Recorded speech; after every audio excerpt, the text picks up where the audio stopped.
what you're holding is it's a metal implant, but it's a metal and plastic implant, is that right? That's correct. This would be the portion that would go down into a person's upper part of their thigh bone.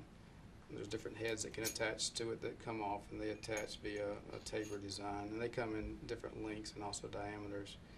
On the socket design, it's usually a metal back socket design with pores on it that allows the body to grow bone into the surface up in the socket, and then there's a replacement portion that goes and locks into the metal piece that actually forms, if you please, the cartilage replacement portion of the worn out hip So joint. it's supposed to just work just like that and stay in place? That's correct. This piece would be locked into the pelvis. This piece would be locked into the thigh bone. This hip joint. This is the thigh bone we call the femur. It comes up at an angle. This is what we call the femoral head, or the ball portion of the ball and socket joint. Okay. Up underneath is the socket itself. That's part of the pelvis, or part of the pelvic bone. To do hip replacement, and the reason to do hip replacement is because the surface cartilage on the ball and the socket has worn down such that bone is rubbing on bone, and that's a painful situation. To do the replacement, what we do is you have to get to the hip joint. There's different ways you can do it. You can go in from the front, from the side, from more towards the back, and there's different ways to do it, and they all work quite well, and that's your surgeon will help determine that based on his or her comfort and how to get there.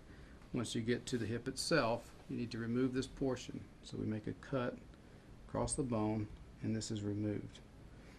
So you're taking out bone Correct. and putting something else in there where the person's real bone was? That's correct. Up on the socket, which I'll orient this a little bit maybe so we can see it better.